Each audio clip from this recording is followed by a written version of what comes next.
Welcome back to the NFL Trades Podcast. This episode we'll be doing a Week 5 preview. But first we'll go over the Bears-Commanders game that happened on Thursday night.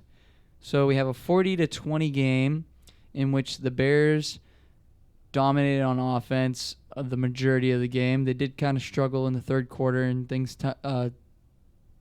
tended to slow down in the third quarter. But all night it seemed like DJ Moore was just picking apart this Commanders defense and specifically these corners. And it got to a point where even their rookie corner, Emmanuel Forbes, had to be benched for St. Just, who performed the best out of all the corners, and he was the one that had to go in for the rookie. DJ Moore had 3 touchdowns. He had a majority, probably around 80% to 90% of Justin Fields' passing yards. So how much really was that Justin Fields and how much really was that DJ Moore? We'll dive deep into that. I think Matt Eberflus figured out more how to adjust the defense in the latter end of the game, because as we saw against the Broncos, they went down 28-7, or they went up 28-7, and the Broncos immediately came back in the second half, and this was a Broncos team that was struggling in the second half, and they were easily able to come back and go fight against adversity that they had experienced. For Chicago to do this good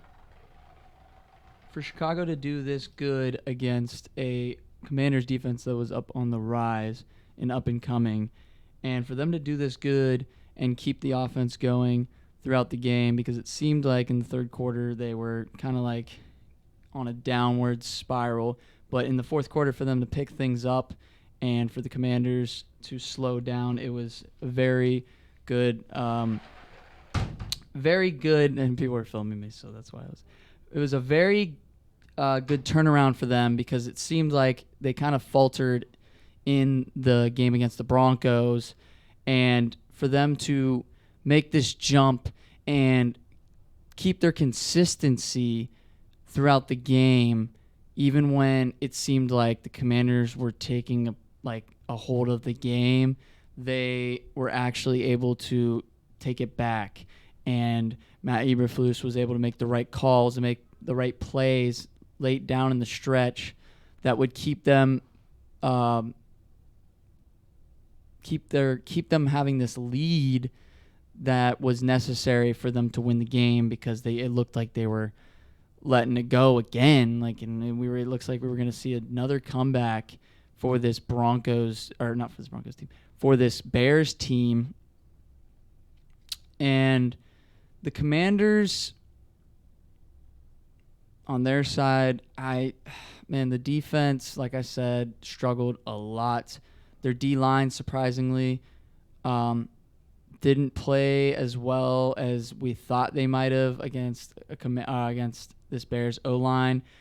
What's his name? Tevin Jenkins was able to step in and do really well, and that was crucial, and it was very paramount that would happen, because as we see, when Justin Fields is pressured, he tends to kind of fold into that pressure and doesn't operate as well. But actually, I read a stat that said whenever he has enough time on his hands, like more than 4 minutes or 4 seconds, he is like 0 for 4 or like 0 for 5 or something, because whenever he has too much time, he'll make the wrong decision.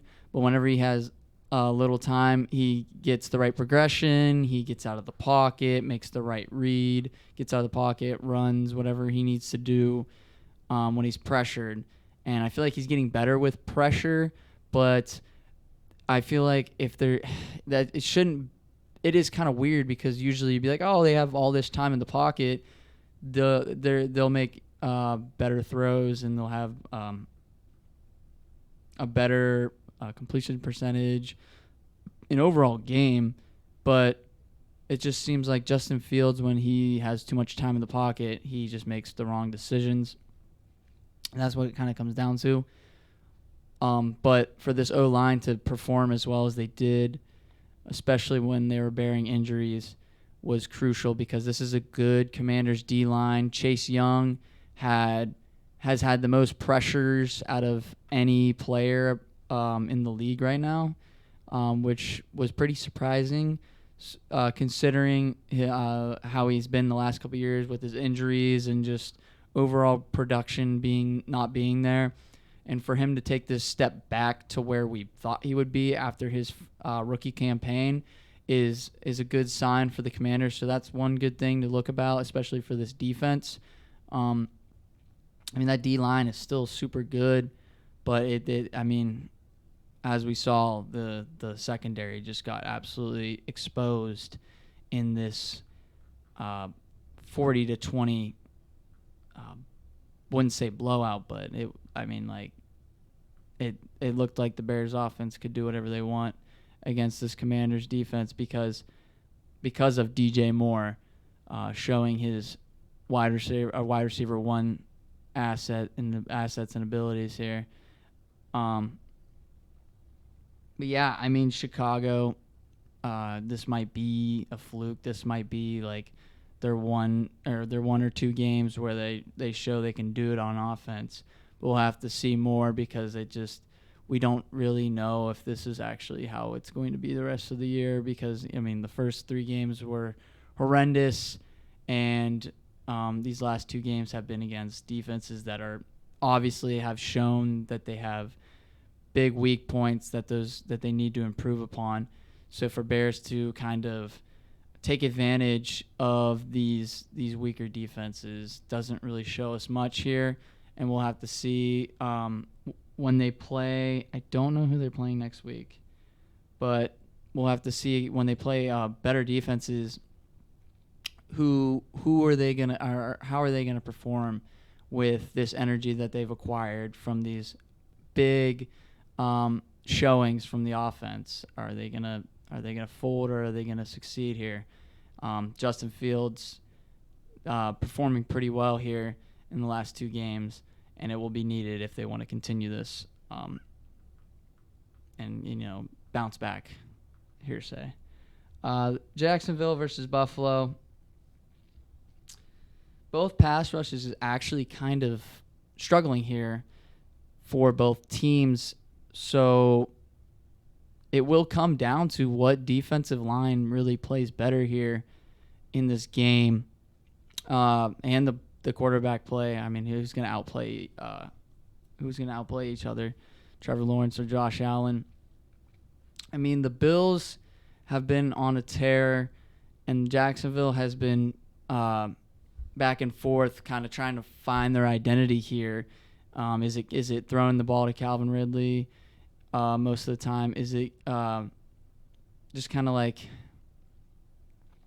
utilizing everybody in their own capabilities? Evan Ingram, Zay Jones, Christian Kirk. Is it like spreading out the ball and getting all these guys the ball and constantly keeping them as like threats to the defense?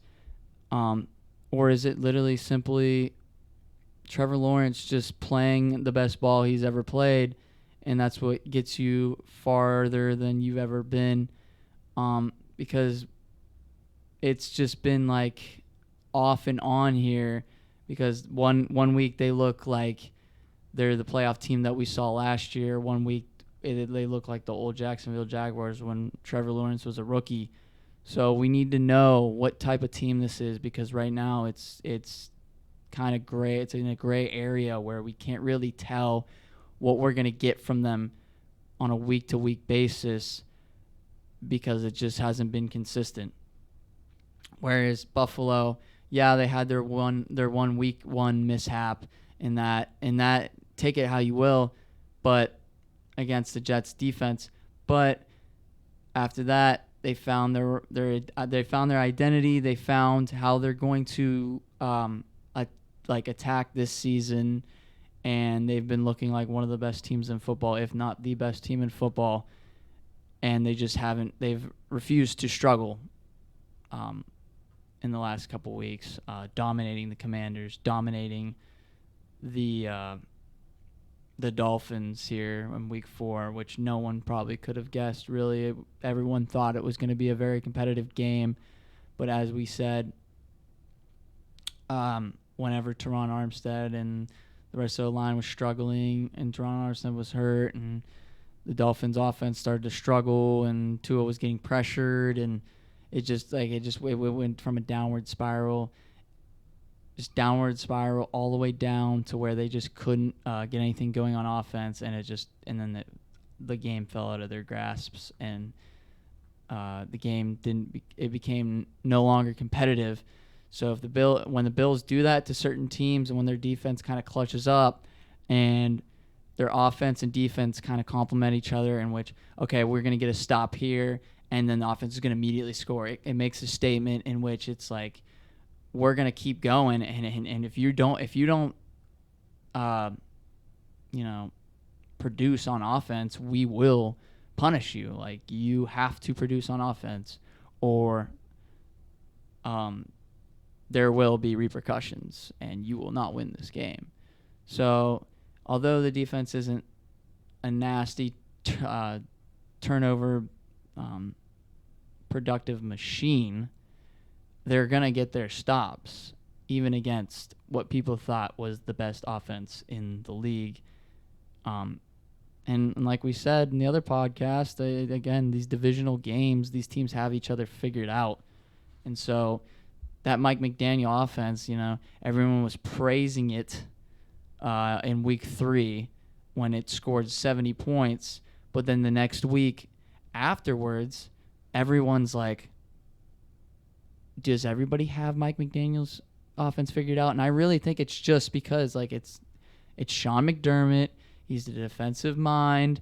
He's in the division. They play each other twice a year. They just have each other figured out, right? And Buffalo knew, the defense was just a little banged up, and it's been lacking that red zone presence and that outside presence with the corners. They playing too aggressive and not being able to protect the bigger plays. Everything is there's not as much soft coverage, so they know they can attack deep, and especially when you have a guy like Stephon Diggs, it will work that way. So with Bills, Josh Allen's going to have enough time in the pocket. And when Josh Allen has enough time in the pocket against this Jacksonville Jaguars defense, he can pick them apart. But like I said, if this D-line can play as good as they did against Atlanta, then it could change the waves here, because Atlanta's offensive line made Jaguars' defensive line look very good when they're not, right? And so if the Jaguars' defensive line can actually take a step up, put some pressure on Josh Allen, they could change the way of this game, because they need because Trevor Lawrence is probably not going to outplay Josh Allen, so it's going to be very well needed for this defensive line to take a step up, because the secondary, the linebacker play just hasn't been there for the Jags, and it's been rough for if you're a Jaguars fan watching this defense, because you never know what you're going to get. It's been very inconsistent, just like the offense has been. So it's very inconsistent team, but the Bills have been more consistent down the stretch. So if the Jaguars can, play how good as they did against the Colts and the Falcons, they have a shot here, but I definitely have the Bills winning this game. I just don't see where Jaguars, because I feel like any way they perform this year can't match up against the Bills here. Like if they their best performance this year does not match up against this Bills team. I don't feel like their defense can force the Bills to play the same way they played in Week 1 against the Jets. Carolina, Detroit. I remember watching this game live last year, and it kind of reminded me of like it was just a lot of red zone struggles for both teams, and just both teams couldn't just execute the ball, and it was just field goal after field goal. But these offenses can get to the red zone pretty often against each other. But here's the thing is the Lions offense has gotten better in the red zone, and Lions defense overall has gotten better. So that kind of subtracts everything that the Panthers have going for them. And now they have Bryce Young, and they have completely different receiving core and young receivers, and losses on the defensive end with Shaq Thompson, C.J. Henderson, and J.C. Horn. It's looking rough for them, and they're already 0-4, and they have really nothing going for them in this game. We saw how the Lions picked apart the Joe Barry's Packers defense like it was nothing, and I just feel like, and then we saw how good their defense played against Jordan Love too. It was a fun game if you're a Lions fan to watch, and now they're on top of the division, and they're full steam ahead, everything going for them. And I just feel like it'd be very difficult for the Panthers to pull something off here when it's just been complete struggles for Bryce Young and this offense and this defense as well, all the way throughout. And we could see where the Panthers are one of the worst teams in the league going into the final games of the season, and Bears getting one of those top picks to get one of those top guys, maybe Marvin Harrison or Caleb Williams. Maybe not even, because we don't know how the Bears are going to progress. Last night or Thursday night showed that they can take a different step, but will they take that step against other teams? But this Panthers team just not showing anything to where I can say they can take another step here. There's not one part of this team that has shown any promise, and that's just kind of what makes it why they're 0-4. Like there's nothing's working. I don't know what else to say. And the coaching, it just hasn't been there either. I know Frank Reich brought in all this new staff, trying to change the culture, change the way it's been done there in Charlotte, but nothing's really changed from last year. I'd argue it's been worse, obviously. Obviously, because they're 0-4 and they had a chance in the playoffs in the last couple of weeks, and they still haven't won a game. And it's not like they were playing that bad ending their season last year. So for them to take a step backwards when they get this first overall draft pick quarterback, it is kind of odd to see how that develops. But is it really all Bryce Young? Is it the coaching, or is it the people around him? We don't know.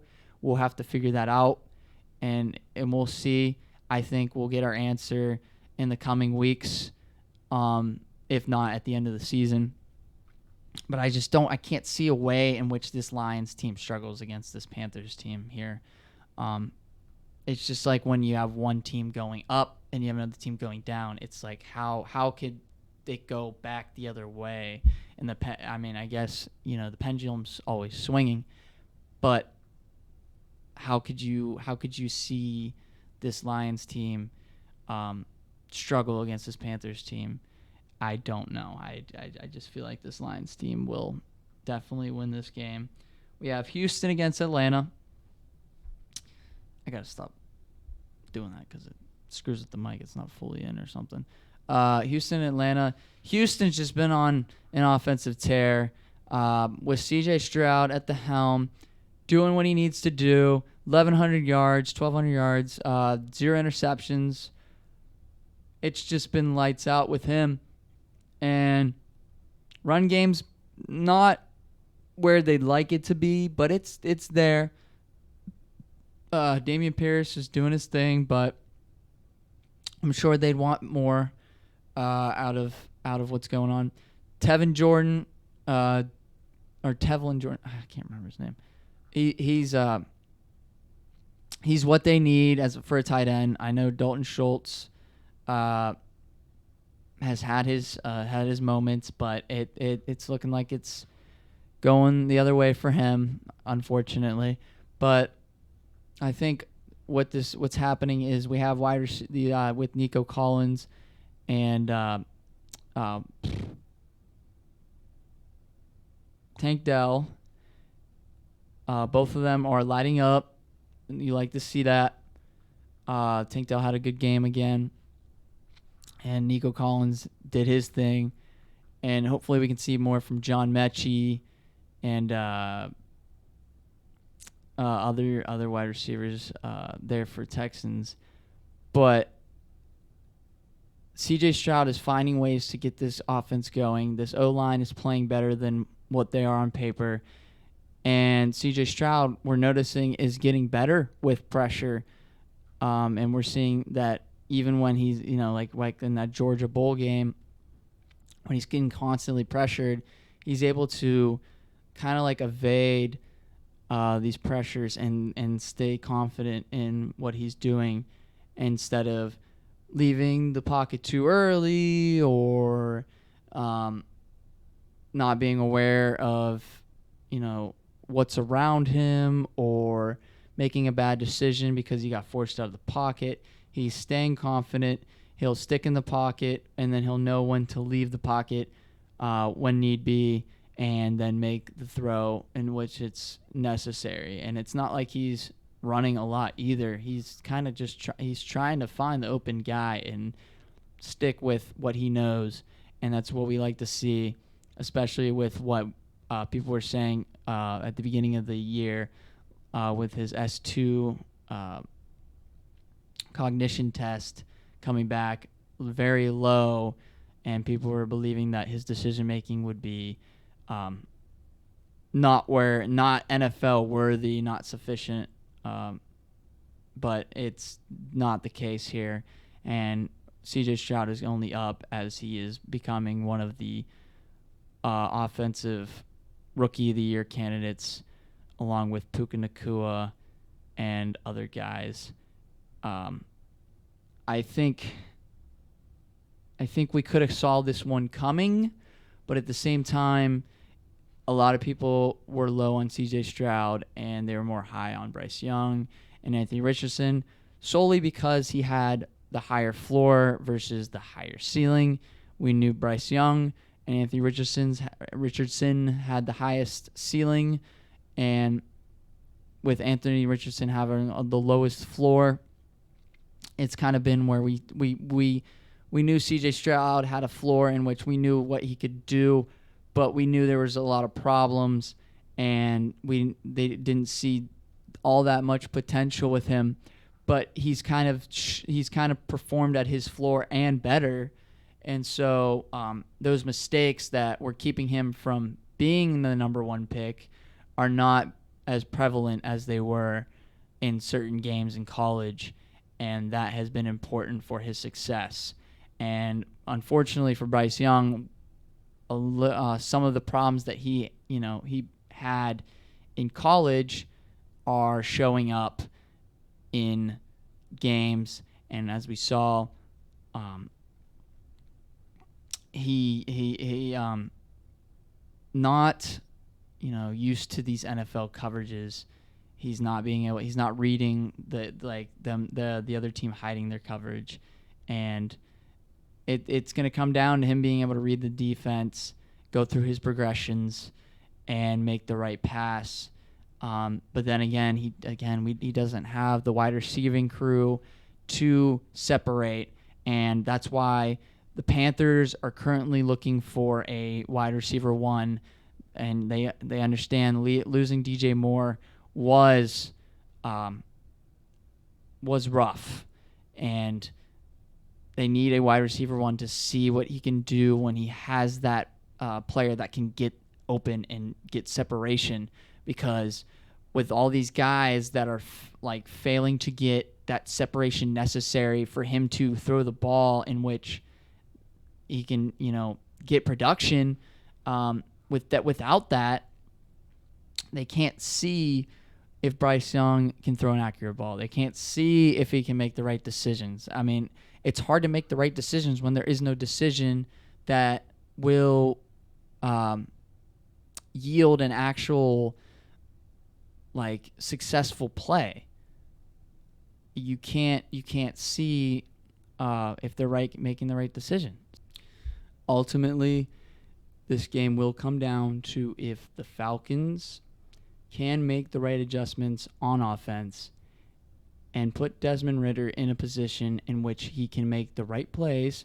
He doesn't have to do anything fancy.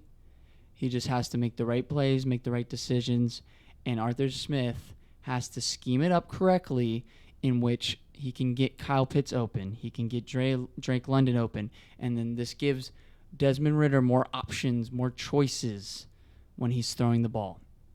Because right now, it looks like he's trying to go to the same guys, and he can't get to his number one wide receiver, number one tight end, and that's a problem. Right now, all they have for them is the run game, and even that struggled against the Jaguars simply because, which had nothing to do with the running backs. It had to do with, the Jaguars easily caught up onto what they were trying to accomplish, and that was just run and pound. And this is what happens is with these offenses that are so leaning towards the or leaning on the run game, is if the other team kind of handles it properly, then they need to be able to go back to their passing game, and they just could not do that in this game.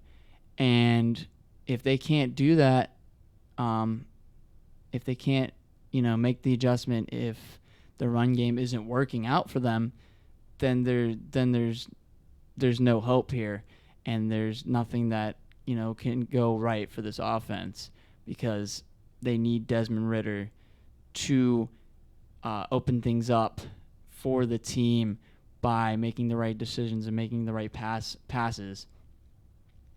And if they can't get the passing game going, then this team will definitely struggle.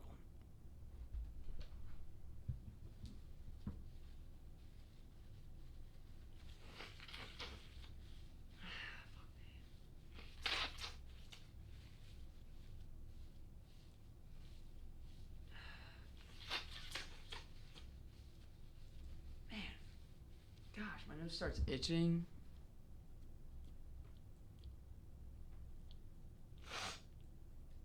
All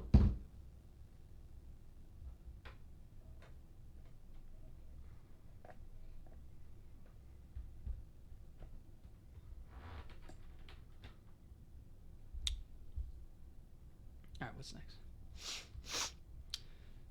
Dolphins and Giants. All right, so this one will be particularly interesting because you have a offense that was very dominant and then kind of slowed down the next week, and then you have an offense that has been so slow this year and has continually had an offensive line that has done really nothing for them. I haven't seen any promises on that line, and Daniel Jones is one of the most sacked quarterbacks in the league, along with Sam Howell. It's just they can't get anything going. Saquon's still not there for them, and that offense just, again, they don't have a true number one, which we kind of knew that was still a problem with them, which I'm pretty sure they would love to have one, because that would open things up for them. Because it just seems like they're trying too hard to get everybody the ball and trying scheme things up in a way in which it gets this guy open, instead of focusing on one person that can create separation, make those big catches. They just don't have someone like that. So they're just all over the place trying to figure out what's going to work on this play, what's going to work with this person, this player. Let's try this player out on this play. And it's not consistent, and they have nothing to lean on, right? Yeah, you don't want to lean on something too much, but if you can lean on something and then also go back to something once it's not working, then that's when you start to see progression. But unfortunately, the Giants have nothing to lean on, so that's the problem. If Saquon's there, that's something they can lean on. They can lean on the run game and then go from there, because that's what they did to make it to the playoffs last year.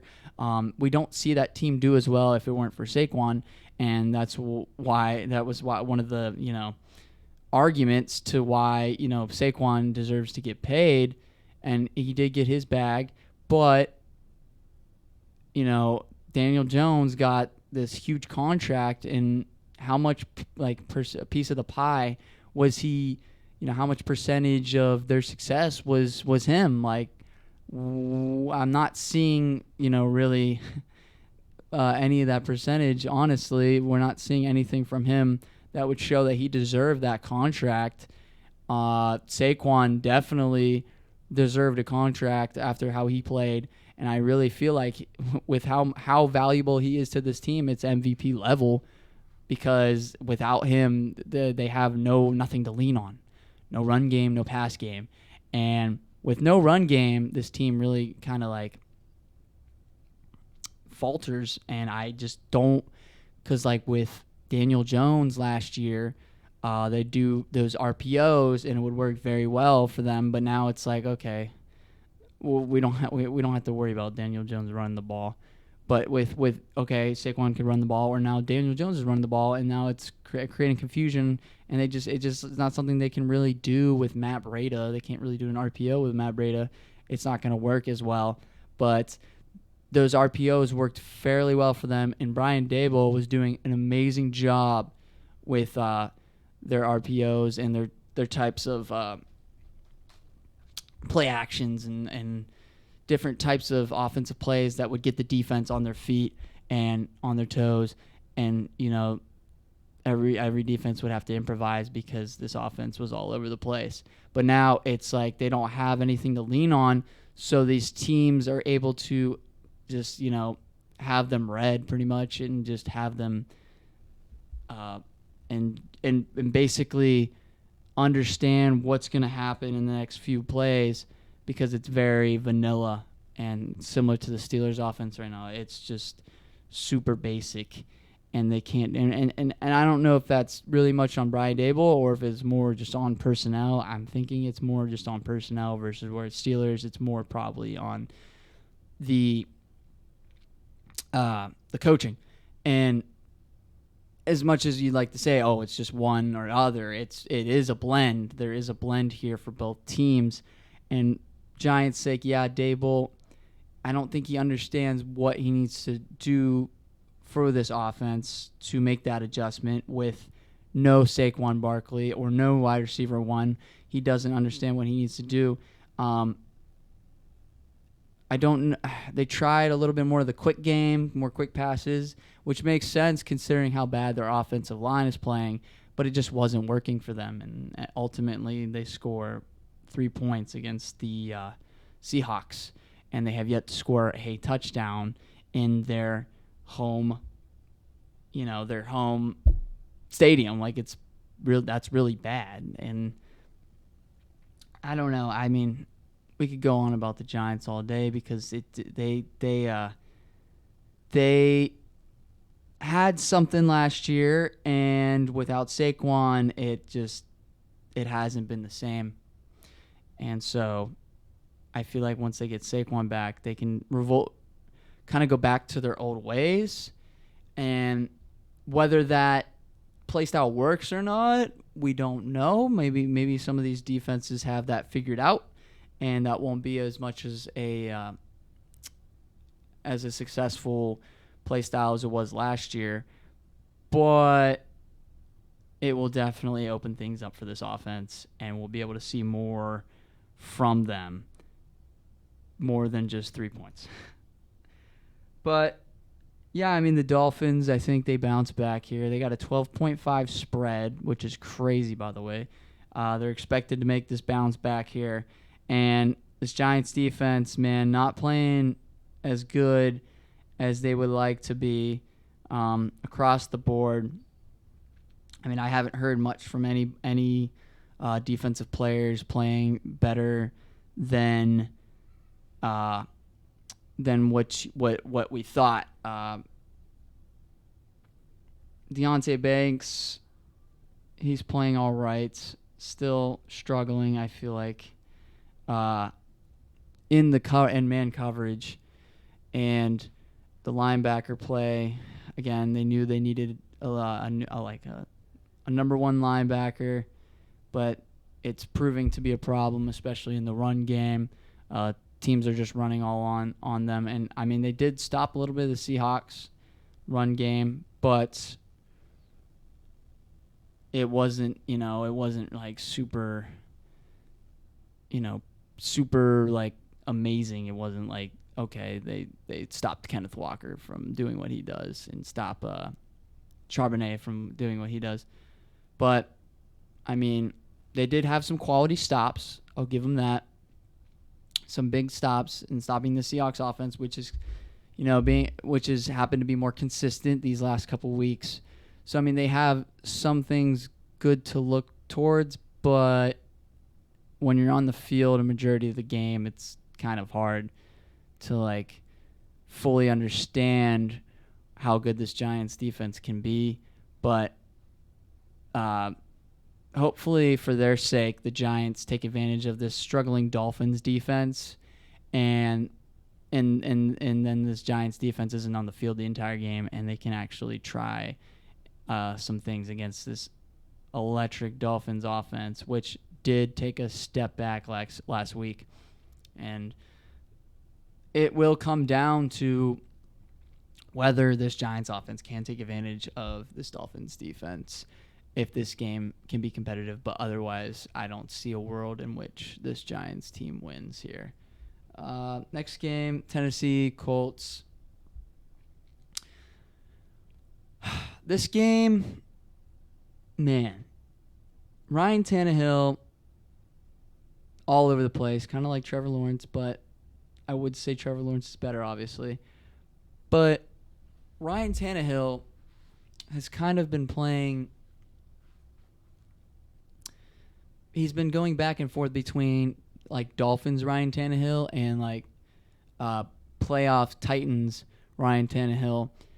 And again, they're going to have to lean on their run game with Derrick Henry and Tajay Spears versus trying to get the passing game going. But when Ryan Tannehill is there, this team can actually do things. And their defense is playing, I think, very well, and especially the D-line and the linebackers, the edge rushers, doing a great job of getting pressures. They did it against the Bengals last week. They did it in the game before. They're consistently making it hard on these offenses to operate, and that is important, especially to keep this Titans team in the game when their offense has been kind of all over the place and inconsistent throughout the year. But this Colts team has some power or fire to them, and Anthony Richardson playing better than what a lot of people thought, considering he had a high ceiling, low floor. Meaning he could be all over the place. He could be anywhere. And yeah, I mean, we haven't seen a lot from him, but not a crazy sample size. But what we've seen so far has been promising, and he's shown time and time again that he can operate this or he can orchestrate this offense in a way that Shane Steichen sees fit, and he can succeed in this offense. And I think it's going to come down to whether he can run the ball in the right situations, and Shane Steichen can give him those QB run plays and QB run designs, and then also be able to make the big time clutch throws, quality throws. I mean, he he did what he needed to do to keep those Colts in that game against the Rams, but Puka Nacua did what Puka Nacua did, and Matthew Stafford and Sean McVay, they did what they needed to do to get to win that game, and the Colts defense played very well, but Anthony Richardson has shown promise. It will be down to if he can continue it and continue to show those glimpses of hope and glimpses of being that great player that we believe he can become with his high ceiling. But when it comes to how the Colts are going to play against the Titans, this game will come down to how good the Colts offensive line plays, with this defense really putting pressure on the quarterback. And if Anthony Richardson can, thrive with the pressure, because this Colts O-line has been playing better than we thought. We thought they would kind of, take a step back from last year. And when this Titans D-line is playing as good as they are, this could cause problems for the Colts offense. So if Anthony Richardson can get things going early and put some points on the board early, the Colts defense can hold up here, and they could take this dub. But this game will be very close, very competitive. It's a division matchup, and both sides of the ball for this team, both these teams, have had some good showings. Titans offense hasn't played, exceptional or there's no phenomenal games from them, but neither has there been the same for the Colts. So you don't have these exceptional offenses, but both sides of the ball have been playing, have had a lot of over average games, and we'll have to see who shows up to play this on Sunday, because it will be a close game, and it'll probably come down the wire, just like the Colts-Rams game the week before. A similar game in the sense that a really good defenses, pretty similar offensive problems here, is the Saints versus New England. And I think the Saints offense bounces back here. I think they get Rashid Shaheed going. Chris Olave goes back to how he was playing, and they get Michael Thomas the ball when need be. But the Saints offense,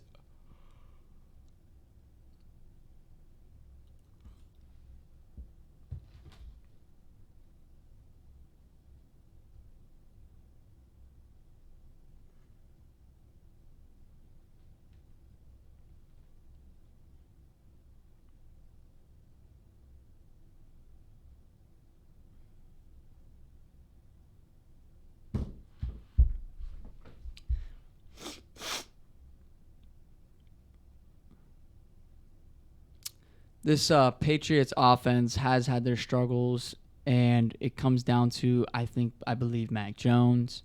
Bill Belichick might not be an offensive mind. He might not have the best offensive, prowess, but I think this does come down to how good Mac Jones has been playing, and he just hasn't been there for him. And again, like I said, there hasn't been somebody to come out and become that and take a step up and become that player for the Patriots offense. And it just, Juju hasn't done it. Zeke Elliott hasn't done it. Ramondre Stevenson hasn't done it for them. It just hasn't been there. Hunter Henry, nothing's working out for them. And you just don't hear any of the names of the Patriots offense, because nothing has come from what they've been trying to do, and it really has just come down to the Patriots defense trying to keep them in these games. And we saw with the Cowboys, they just dismantled this Patriots team. And if Belichick can, keep this defense afloat here in this game against the Saints. He could keep them in this game, but the Patriots offense just I don't see how they can get things going here, and I truly believe this will be a very low point, like low scoring game. If you wanted, I'd go the under in this game for sure, because Derek Carr, shoulder injury, and we've seen multiple times how these injuries affect these players. I mean, it's so huge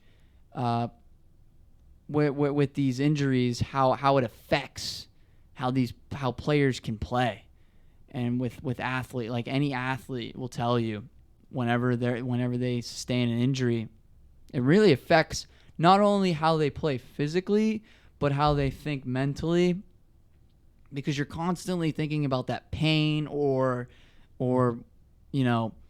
anything that you are dealing with in your body, and it messes with you, and you're constantly thinking about it, and you can't get your mind off of it and focus on the game. And that literally comes down to how you are mentally and how you are physically to play that game. And we saw it with Baker. We're now probably seeing it with Joe Burrow. And now we might be seeing it with Derek Carr. I mean, they struggled against the Buccaneers defense. And I know, like I said, Buccaneers defense probably had them figured out. But at the same time, like, is it really the Bucs defense that had them figured out, or was it just Derek Carr was just playing how timid Derek Carr plays and just not taking those right throws and making the risky plays? Like, I don't know if it is his injury, or if it just that's just how he plays, and especially that's how he plays against that team particularly.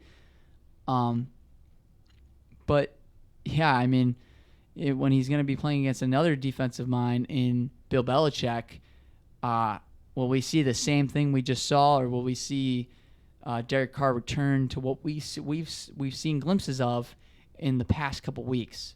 But yeah, if I was to bet on this game, I would bet the under, because it could be a very low scoring game. We also have Baltimore and Pittsburgh, which, again, I think the Steelers could bounce back here and do what they did in Oakland. But this Ravens defense definitely has more heart to them than the Raiders defense does, and they're more feisty and more aggressive. We could see some big plays by the Steelers, but then again, they probably will struggle to get first downs again. And maybe their defense does make good plays, but Lamar's just been playing at an MVP level, so I can't really see where the Ravens lose this game. But then again, with this, especially this division, we've seen it so many times where these two, like any of these teams, can win these games, and to never count out any AFC North team against the other AFC North team. There's not much to say on this game other than, Kenny Pickett's probably not going to play. We're probably going to see some Mitchell Trubisky, but I'm sure Steelers fans kind of wanted to see something new anyways, because they've been getting bored with what they've been watching at home or at the stadium. It's just been rough to watch that offense take the field, go out for 3 plays, and then immediately get back on the sideline. It's disheartening. It just looks like a college team trying to, make waves against an NFL defense, and it just sucks to watch. So, I mean, Ravens offense been playing as well as they would like, but they're still lacking that wide receiver one.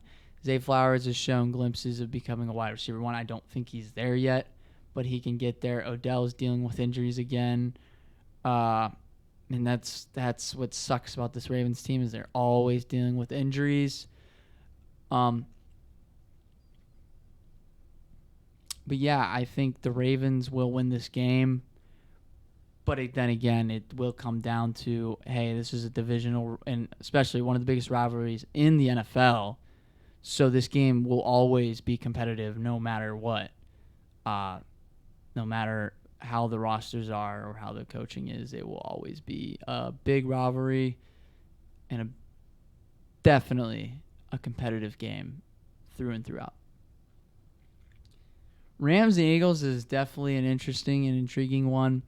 I think the Rams will compete in this game. Cooper Kupp is coming back, and it will be interesting to see how Sean McVay incorporates him back into the offense. Does he put Puka at a different spot? Does he put Cooper Kupp at a different spot?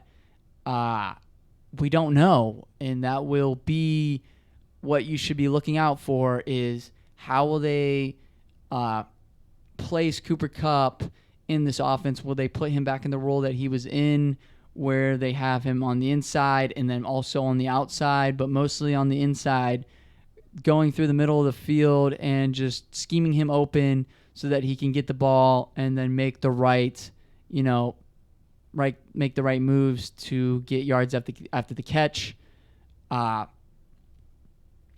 It's just kind of like Puka's been playing that similar role.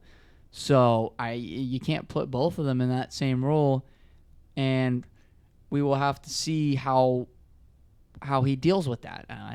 We know Sean McVay very well as an offensive coordinator under that Shanahan influence, with his very, very modern day pro spread offense. It will be how he incorporates these two together, and if he can get these two complementing each other, and that will be dangerous against any team, and especially an Eagles team that has sustained some injuries and has, they have the depth, especially at the cornerback position. I mean, they just acquired another corner. They're trying to, bolster that nickel spot and bolster the whole secondary as a whole, because it has been kind of the weak point of this defense, because the Eagles' defensive line has been playing like a top defensive line, and their offensive line has been playing very, very well, as they always have. It just, some of these teams can actually because you think, oh, this Eagles defense is really good, but you do see some wide receivers still, tearing apart the outside or the inside.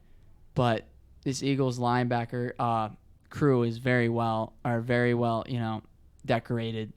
So I don't know if they'll be able to, attack the middle of the field as much as they would want, and that's typically what Cooper Kupp and Puka Nacua do best. But there will be Brandon Graham and others like Nakobe Dean in the middle of the field that could cause some problems for them in the middle of the field. So, I mean, yeah, this will definitely be a fun game to watch, because as much as people would have loved to say before week 1 that the Rams have no chance in this game, and this is the easiest game ever for the Eagles, we're now at a point where this will be a very competitive matchup, and I really am going to keep my eyes peeled on that one. Bengals, Arizona, definitely one where it's like, man, a couple weeks ago we would have been like, okay, this is an easy game. Cardinals, they didn't activate Kyler Murray as we thought.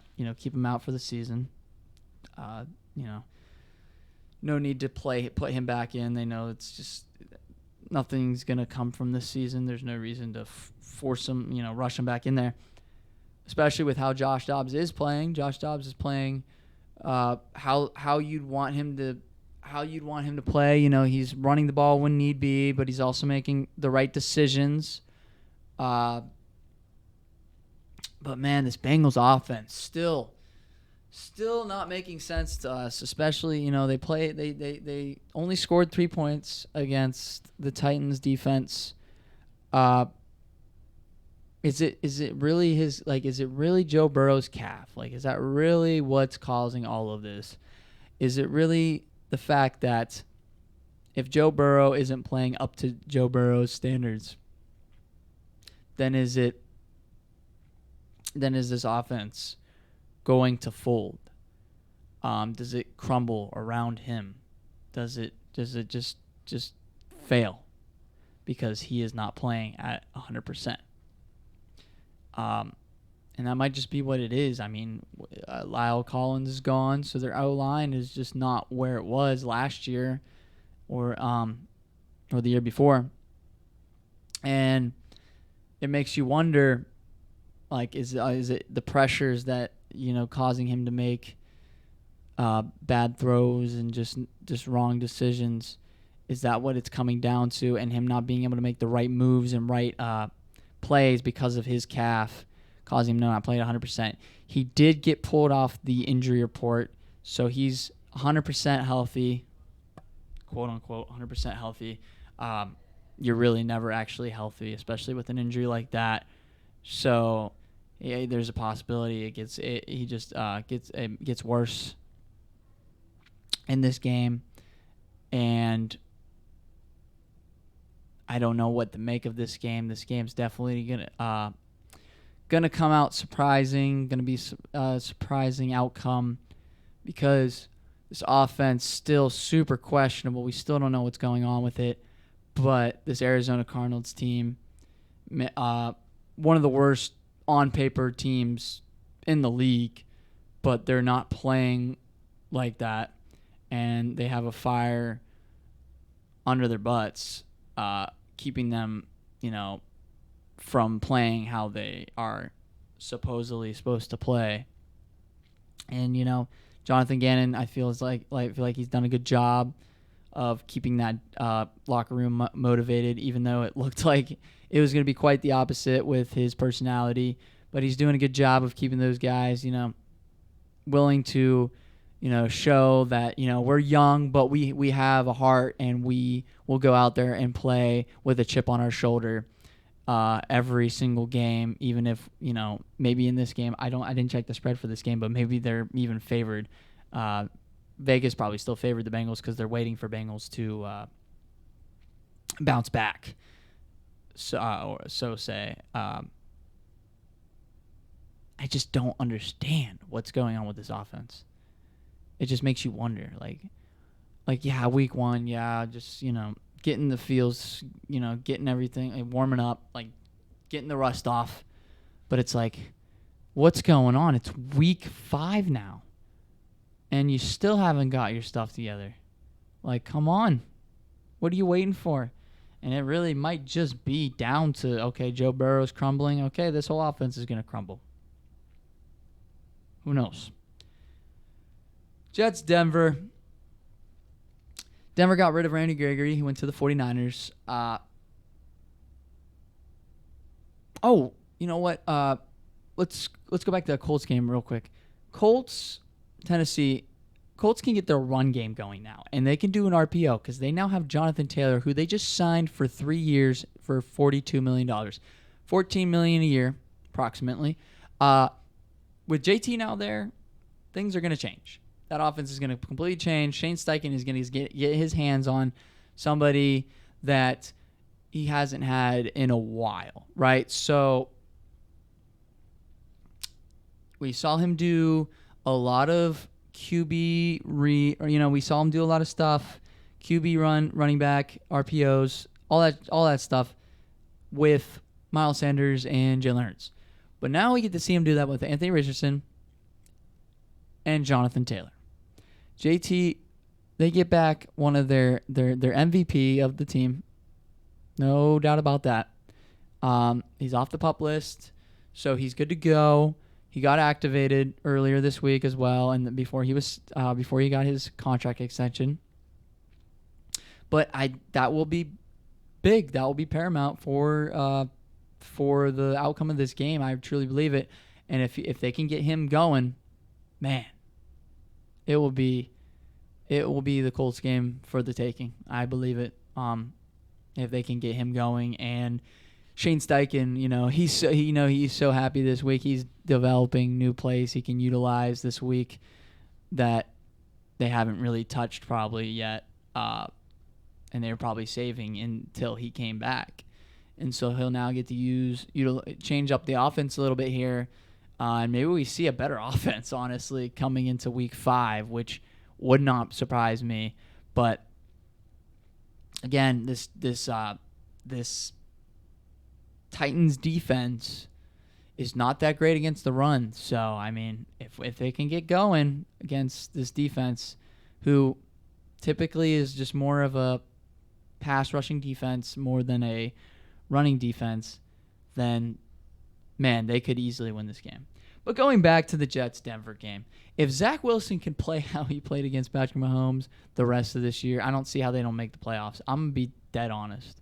I know they're 1-3, but if they just continue to keep Zach Wilson playing like how he played against the Chiefs, we could see some great results, because this Jets defense can keep them in the game. They just did not play well falling, at the very end there. But then again, that's against Patrick Mahomes. I mean, it happens. He's one of the most clutch quarterbacks of all time. So you can't expect this Jets defense to just shut him down with ease. But yeah, I mean, if Jets win that game, they're 2-2, and so are the Chiefs. So I mean, it was a possibility in which they won that game. The Jets defense just couldn't keep them in the game when they had Zach Wilson playing one of the best games of his career. Now, can he continue that against a defense that we have seen struggle? Now, they did play very well, and no one's talking about this. They did play, and it's probably because it's the Bears offense, but they played very well against the Bears offense in the second half in Week 4. If the Broncos defense can play like that, then they definitely can shut down Zach Wilson, which isn't that hard of a task, as we've seen multiple times. But maybe Nathaniel Hackett get Zach Wilson going again, because that's definitely what they need. I mean, they have the players, and we know that. They have all the players. They have all the pieces, the tools they need to get wins. It just will be down to if Zach Wilson can play good and if that Jets defense can keep him in the game.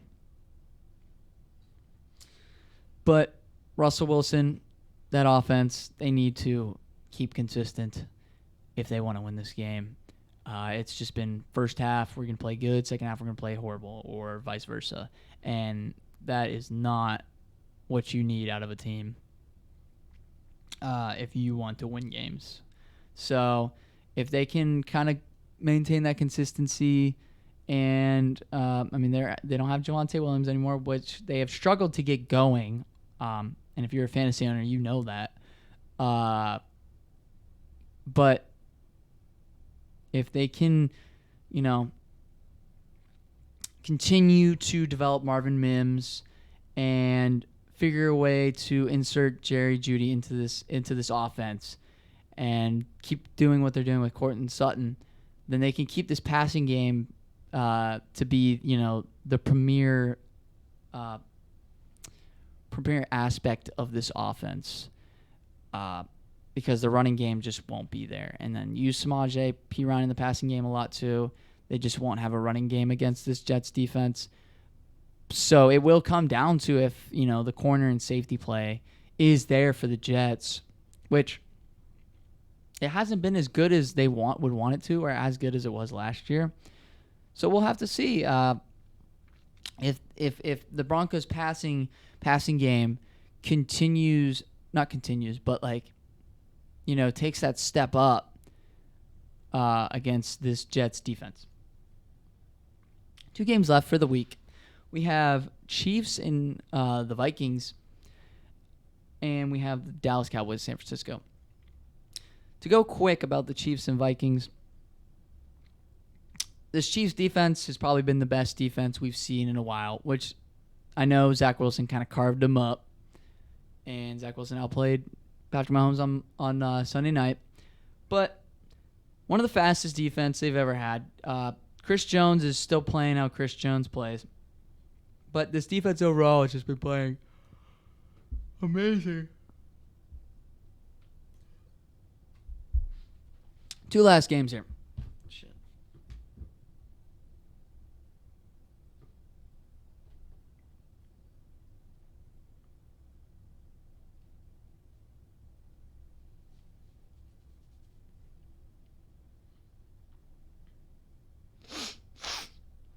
Okay.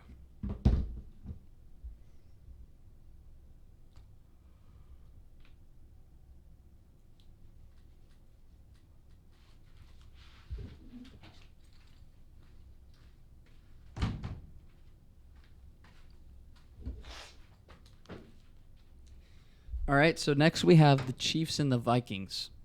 Okay. So next we have the Chiefs and the Vikings.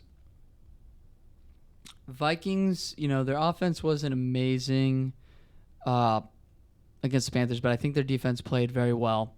And I know, that's not much of a succession there, considering the Panthers' offense has been playing rough. But I think they can get things going here if they beat the Chiefs. If the Vikings beat the Chiefs, that'll be a statement in which they need, and they will be 2-3. But their defense needs to be there. I mean, this is one of the best offenses in the league. No matter kind of how their wide receiver play is, it's still one of the best offenses. So I just don't know if this Vikings defense can be there for them, as they just have struggled all season. And, we could see a game in which Patrick Mahomes is carving up this defense in ways that they just, kind of expect. So it will be a very offensive game. Now, if the Vikings if their offense does play exceptional, we could see, a big shootout in a high-scoring game. Because this Chiefs defense, I don't have all the trust in the world in them to make the quality stops and stop, Justin Jefferson from going off. So, I don't know.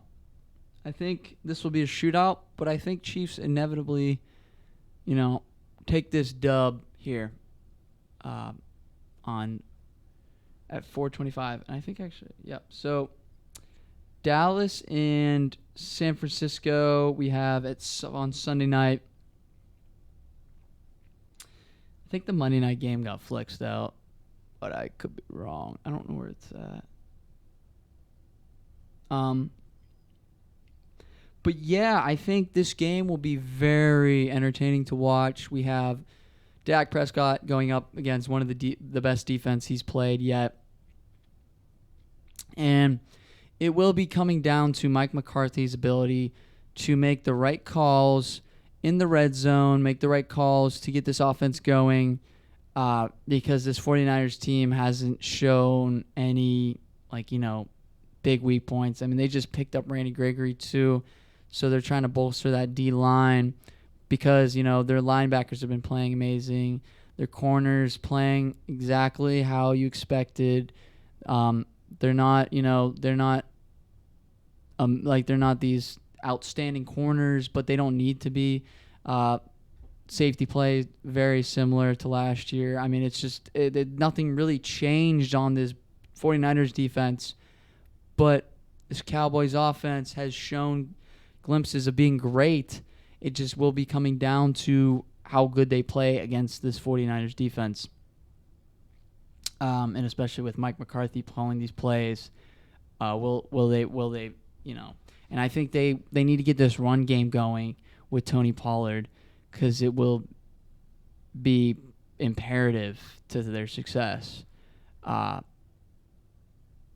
yeah, I mean, it is fun to watch both offenses work their ways.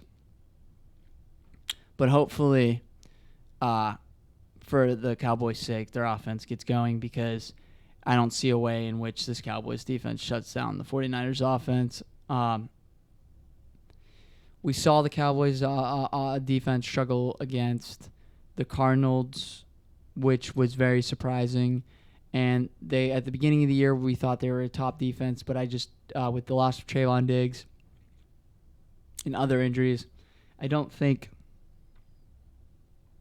they'll perform as good as they did in the first couple weeks against this 49ers offense. And I think Kyle Shanahan will have his way with this defense.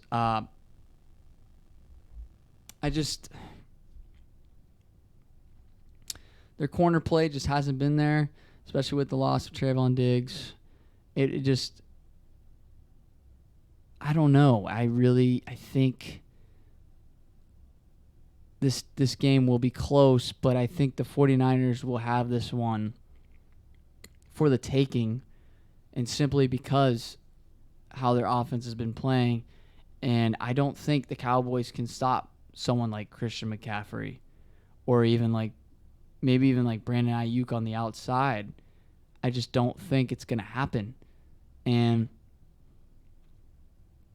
I don't know really much teams that can stop those two guys, especially if they're both, the 49ers are getting both of them going in a game. How are you going to stop both of them? You kind of have to pick your poison.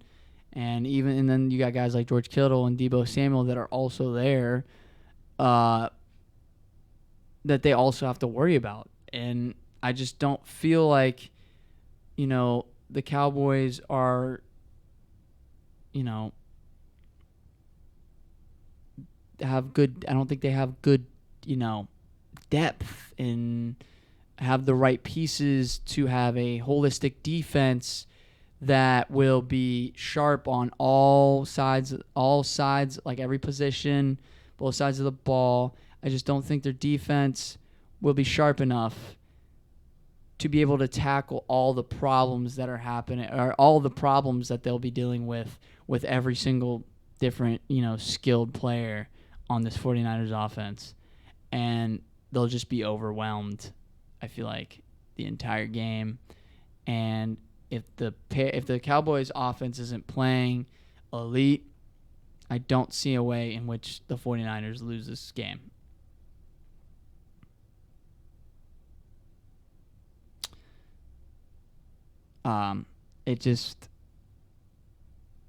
Kyle Shanahan will just kind of, make it into a way, because he'll make it into a way in which Christian McCaffrey can thrive in the run game, but if they need to, they can go to guys like Brandon Ayuk on the outside, because they know they'll have that. So it's like they know they know the weak points of the Cowboys defense. They know what they need to, pinpoint and attack. It'll just come down to whether if the Cowboys defense can play up to that speed and not get overwhelmed quick, because the 49ers will probably come out the gate with some crazy plays to overwhelm this defense. And Dak must play one of the best games he's ever played, honestly, to win this game, I feel like.